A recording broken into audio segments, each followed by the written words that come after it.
ഈ ഒരു വഴുതിന വീടുകളിലുണ്ടെങ്കിൽ അത് അത്രയ്ക്ക് നല്ലതല്ലാത്തൊരു വഴുതിനയാണ് കേട്ടോ. വേറൊന്നുമല്ല, ഇത് നമ്മൾ വെച്ച് കഴിഞ്ഞാൽ നല്ല കശപ്പുണ്ടാവുന്ന ഒരു ഐറ്റമാണ്. ദേ കണ്ടില്ലേ, നമ്മൾ വലിക്കാതെ നിർത്തിയിരിക്കുകയാണ്. വലിച്ച് വെച്ച് നോക്കുന്ന സമയത്ത് ഇതെല്ലാം നല്ല കശപ്പായതുകൊണ്ട് തന്നെ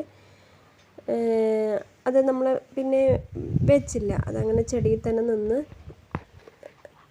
പഴുക്കുകയാണ് ഉണ്ടായത്. ഇത് ഇങ്ങനത്തെ ഒരു പച്ച കളറിലുള്ള നല്ല പച്ചയായിട്ടുള്ളത് കണ്ടില്ല, ഇങ്ങനെ ഈ ഒരു പച്ച ആയിട്ടുള്ള ഈ ഒരു വഴുതിന ഉണ്ടെങ്കിൽ നമ്മളത് ശ്രദ്ധിച്ച് വേണം ഹാൻഡിൽ ചെയ്യണമെങ്കിൽ. കുറച്ച് മൂക്കാത്ത മുന്നേ ഒക്കെ ആണെങ്കിൽ അത്ര വലിയ കശപ്പില്ല. പക്ഷെ നമ്മൾ ആ ഒരു മൂപ്പത്തി വലിക്കുന്ന സമയത്ത് നല്ലപോലെ കശക്കുന്നുണ്ട് കേട്ടോ. പാവയ്ക്കയുടെ ആ ഒരു കശപ്പ് തന്നെയാണ് ഈ ഒരു വഴുതിനയ്ക്ക് ഉണ്ടാവുന്നത്. നമുക്കത് കറിക്കൊന്നും ഉണ്ടാക്കി കഴിക്കാനേ പറ്റാത്തൊരവസ്ഥയാണ് ഉണ്ടായിട്ടുള്ളത്. ഇതുപോലുള്ള അനുഭവം നിങ്ങൾക്ക് ഉണ്ടായിട്ടുണ്ടെങ്കിൽ ജസ്റ്റ് ഒന്ന് കമൻറ്റ് ചെയ്യാം കേട്ടോ.